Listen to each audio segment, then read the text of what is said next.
Okay, kids, it's time for another episode of the Fueled by Weird podcast, the only podcast that does know the secrets of Silent Earth 3. I'm Chris Daly, and today I have the pleasure of sitting down to chat with writer for Evil Inc. Comics and frontman of Coheed and Cambria, Claudio Sanchez. Claudio, how are you doing today, sir? I'm good. I got some time off, so I'm just down here in Florida visiting my wife's family, and I'm hanging. Perfect. Well, I appreciate you taking some time to talk with us this morning.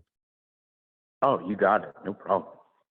Cool. All right. Well, I like to start things off with a little bit of an icebreaker question to kind of get to know you a little bit better. So my icebreaker question for you today is, are you a Team Marvel or Team DC guy? And do you have a favorite comic book character? Oh, wow. This is so tough because I'm, I find strengths in both. Yeah. So it's tough, but I definitely am a big Batman fan. Some of my favorite stories are in the Batman mythos. So I might have to lean just a hair towards DC, just because I think, again, just like stories like The Long Halloween, The Dark Knight Returns, Year One. These are The Killing Joke, that sort of world, and The Watchmen being one of my favorite stories of all time. I guess I'd have to lean towards that. But I am, I'm not going to the comic shop and purchasing exclusive DC titles. So yeah. I gotcha. Yeah, I definitely think I'm a Team DC guy as well, even though, like you said, I kind of, I play for both teams really because there's strengths on both sides. And Green Lantern. Absolutely. Yeah, and Green Lantern's been one of my favorites since I was a kid. So yeah, I'm with you. Yeah. And I also like growing up as a kid through the 80s and watching, the Marvel cartoons of that time and Stan Lee sort of being the narrator. It's like Stan Lee's voice, just in itself is like, I put it up there with like Howard Stern, as like a kid, like sitting in the car listening to Howard Stern with my dad on 92.3. It's like also hearing Stan Lee's voice, like watching those cartoons. Somewhere there's an amalgam of voices that are my father, but, they're not, it's like Stan Lee, Howard Stern, Patrick Ewing. I don't know. Sorry, go ahead. Yeah, no, you're good. Yeah, definitely. I get what you're saying. Those iconic childhood or those iconic voices from our childhood that, you can kind of just make you feel like, give you the warm and fuzzies inside. I gotcha. Absolutely. And not to kind of just go off on a tangent. I know there's only so much time, but I'm free, so we could talk. It's no big deal. But I just saw Indiana Jones for the second time last night, Dial of Destiny, which by the way, I love. Good. But it's funny because it's like, I think about it and, I saw Kingdom of the Crystal Skull. I just rewatched that before I saw a Dial of Destiny, which I didn't mind it. Some CGI things are questionable, but for the most part, I loved it. But at that time, I didn't think, we were going to ever have another Indiana Jones story. I happened to see that when the band was on tour. But now I'm 45 years old, and this movie comes out, and it's like I almost feel like it's not going to happen again for me. That sort of like nostalgic thing, like Indiana Jones. We got Star Wars with the revisit of like Han Solo, and being an 80s kid, you got that, and then Ghostbusters did its thing, and I feel like this is it. Dial of Destiny, the party's over. Like, I just feel like, wow, I feel my age. Like, I feel like this is a special moment. Like, it's not going to have this nostalgic feeling again, with anything else. Sure, maybe if He-Man becomes a movie, but not really, because He-Man was a cartoon, and you can always, it's not going to be the same. I don't know. I'm like I said, I went and saw it a second time yesterday. We'll probably go see it a third time, just because it's like this feeling. I'm just going to want to experience that feeling as much as I can until I can't. Because I feel like this is it. This is it. Like I read something somewhere. Sorry, I know I'm like commandeering this interview. But Go ahead. But I read this interview somewhere where, they were saying that the movie underperformed for 30 years and below. And it's like, of course it did. Like, what? Who's going to have the connection? Like, Yep. who thought that that was going to be a thing? Like, Yep. I don't know. So I'm sorry. I just wanted to say, if you haven't seen it, which it sounds like you have, go see it, because I think it's awesome, and especially if you're an '80s kid. So. Yep. And I get it. Being an 80s, 90s kid myself, I totally understand. Especially like the Flash movie too. Everyone's like, who's this guy as Batman? I don't know this guy as Batman, but people like us were like, that's our Batman. That he's the Batman other than Adam West, Right, absolutely. I mean, to be honest, I haven't seen the Flash yet, which I guess I would have had that connection then. Yeah. But of course, it's like for some reason, Indiana Jones to me was like, and again, I think just because of Han Solo, you just wanted to see Harrison Ford as much as possible, because you just had these like emotional moments with that character, especially Han Solo. It's like, yeah, getting cast in Carbonite, it was like, man, I think I cried when that moment happened. Yep. So yeah, when he donned the fedora, like I bought, I was sold. Well, I'll take that character, sure. Sorry. No, you're good. No apologies. All right, well, we'll go ahead and keep things going. So with Fueled by Weird, the concept of Fueled by Weird is basically, the things that you're interested in, the things that make you who you are. That's what fuels your weird. So, when you're not writing, when you're not performing, what kind of things do you like to do? Like what are the things that fuel your weird? For me, I really love writing music. That's really kind of what spawns all of my creativity, especially when it comes to writing the stories. For me, it's there's just something about sound. I've always been, intrigued by it, whether I was, the kid listening to music with my folks, it always sparked some sort of part of my imagination that, like, looking outside the window, all of a sudden I'm envisioning like Spider-Man swinging off, buildings in New York City. And, so for me, I think that's the thing. For fueling my weird is just like, buying like gadgetry that will help create sound that hasn't been heard before. So that's definitely a big one. Awesome. That's a good one. So speaking of writing, what was it that, helped inspire you to get into writing in the first place? For me, I think it was just my insecurity.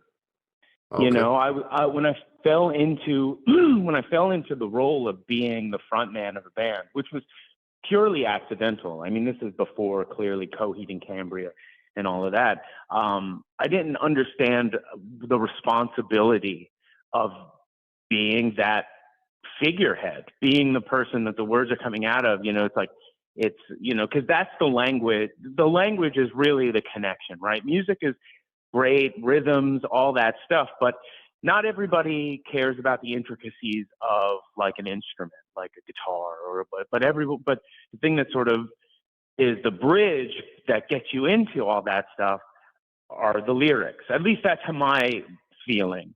Sure.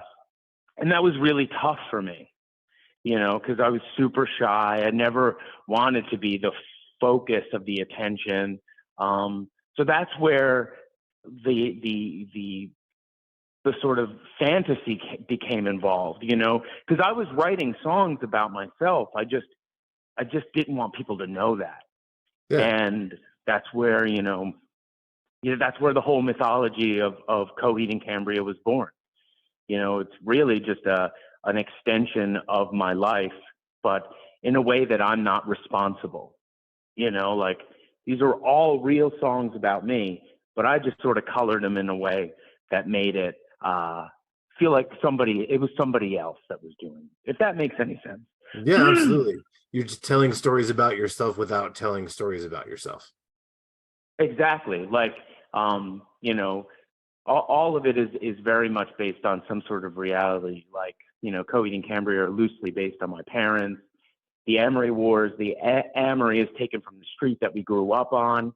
I play a role as a character in the story. When I look at it, I think of like some of those, a lot of those records were written during my like kind of adolescence into like, you know, adulthood and, you know, sort of the trials that come with that and the responsibilities that come with that. And, you know, and I see very much this autobiography that most don't, because of the guise of, you know, the comics.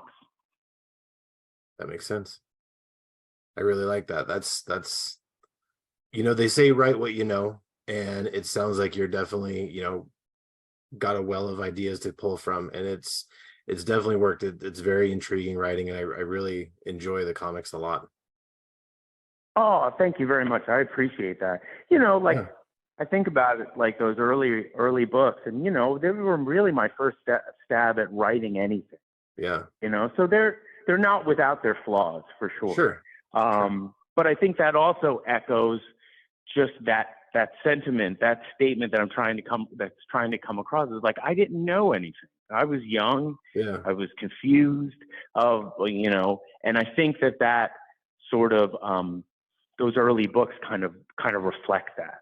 I think just those imperfections really kind of reflect, those like the insecurity of that time, being new at something, you know, and in a way kind of makes them a bit, you know, perfect even, you know, so I don't know. Yeah.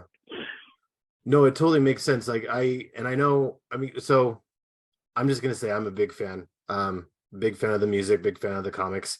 And actually at first I didn't know that the comics, that there were even comics that connected to the music.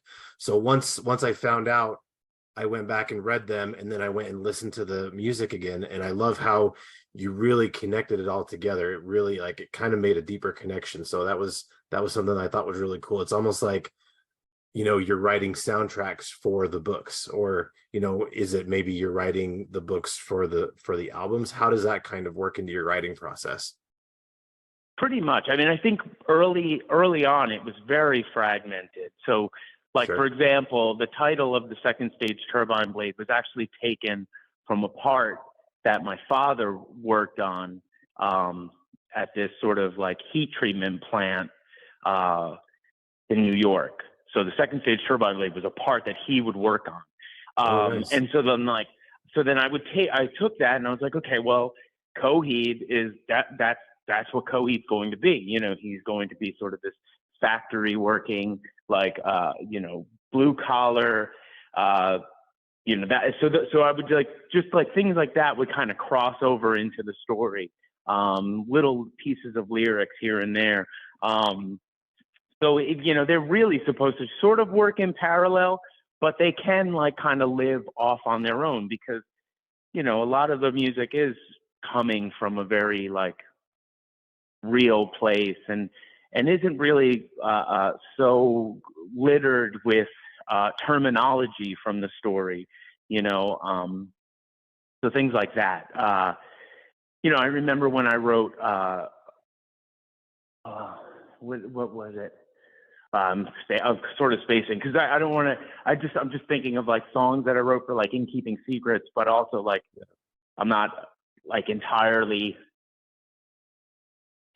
sure. I don't want to like be inaccurate with like what happened at the time. And The reason we're here is to talk about My Brother's Blood Machine, a fantastic series, by the way. Thank you so much for, you know, letting me take a look at it. It's a great book. It's a very, very intense book. You know, for those who don't know about it, can you maybe tell us a little bit about, you know, how you came up with the idea, what the book series is about? yeah, so the idea is kind of in the same world as Coheed. You know, several years back, I put out a record called My Brother's Blood Machine, and it had these like themes in the music that I just wanted to sort of bring to life, as I do with the Coheed records and comics. But this one is really a horror story. Yeah. You know, about a girl that lives in sort of this abusive home. You know, she sort of runs away and sort of uncovers this secret that's been living dormant beneath the town that she's grown up in. And in a way, our villain sort of, or our villains actually kind of stumble into, well, for a moment, stumble into the heroic sort of role. But yeah, like it just, that's pretty much it. I just wanted to create a story where like the misunderstood, really has a moment to be heroic, but also, like trying to find ways to sort of change the hand that they've been dealt, like these characters of Long Arm and Butchie, which are our villains, they don't grow up in the greatest sort of circumstance and are kind of taught on their own through like experience, like living under the town, like, ways that they could sort of, better themselves. Just wanted to create something that made like sort of the misunderstood feel like, I wanted the readers to feel compassion for everyone in the story, with the exception, of course, of Arthur McLeod. But oh yeah, of course. yeah. But like I look at Long Arm and Butchie, and I feel a connection to them. I mean, they're just completely misunderstood, and they're just a product of the circumstances. And, I feel like if brought up the right way, it would have been all right, For sure. But they were just sort of abandoned, and left to their own devices to figure it out. And it was really good. Just the fact that, like you said, they were kind of left to their own devices. It was able to see, a kid basically kids basically raising themselves, just how circumstances led them to, you can either go, one way or another. So it was interesting how that ended up turning out. So, with this being a pretty strictly horror book, your other books like the Amory Wars being kind of sci-fi, was it kind of a drastic shift to go from one genre to another, or was it pretty easy to kind of just, shift from one way to the other? I think so. I mean, I've always been a fan of both genres, horror, I've always been a fan of like, of horror, but in the respect where it's like the characters are almost unbelievable, like Freddy Krueger or well, maybe Leatherface, that maybe there is, but like things like that, like these like sort of grandiose, horrific creatures, Pinhead or, so for me, it was like, I wanted to do, I knew I wanted to always tell a story like that. And I got to a little bit with Key of Z, but of course that was me sort of exercising my, my love of spaghetti westerns and zombie, sort of apocalypse, movies like George Romero's Night of the Living Dead, clearly. Like, so that I got to kind of do that. But I wanted to do like a slasher, and this kind of gave me the opportunity to. So yeah. Yeah, for sure. And definitely anyone out there who's a fan of horror, you should check this out because it's an incredible read. Speaking of that, the ending, you kind of left it on a really big cliffhanger. What's next after this? Are we going to hear more from Long Arm and Butchie? What else do you have that you can talk about that's coming out next?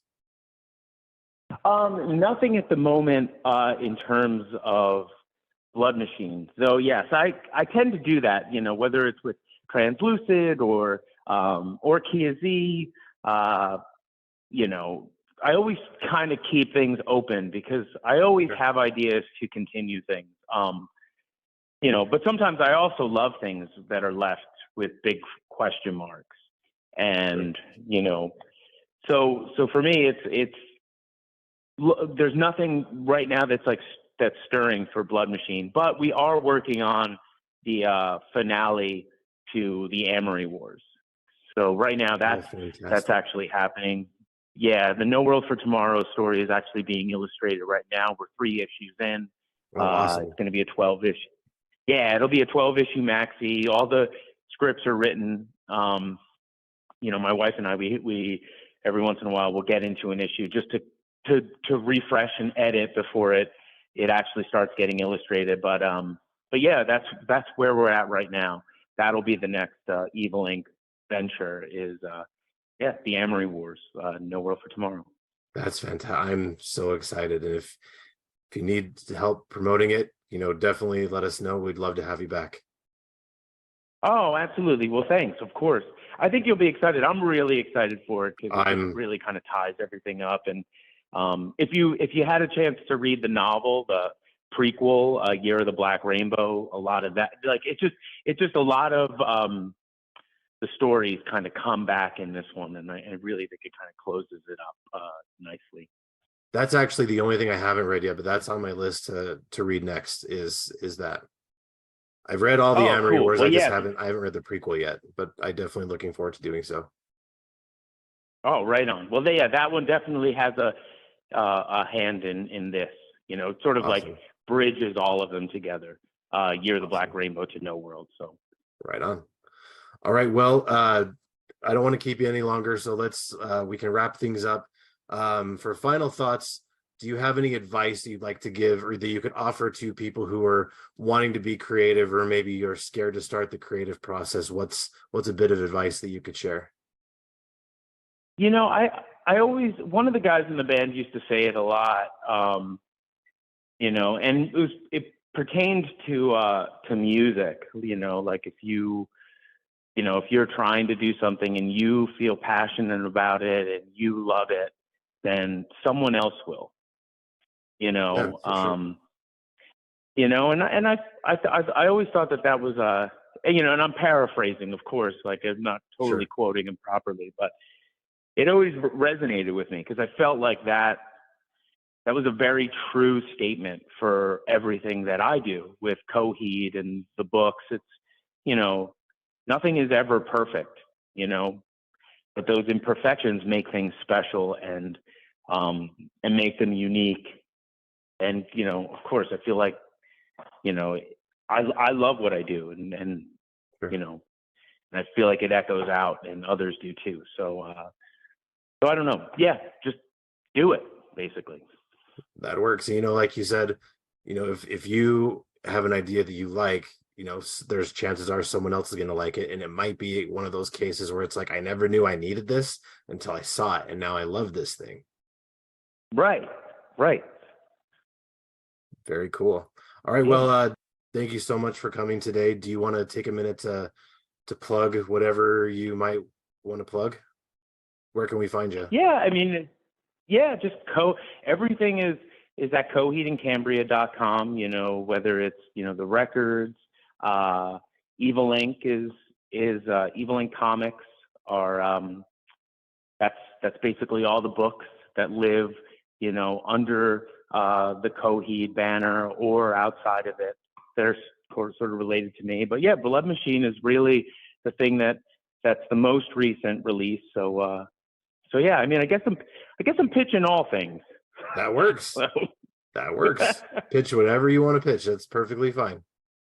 Right. All right. Well, and to find us, our website is geek-network.com. You can find us on Instagram and Twitter at GeeksAZ and on Facebook at Geek Network. So remember, kids, to embrace the things that fuel your weird and always geek responsibly. Claudio, thanks so much for coming in today. Oh, cool. Thank you for having me.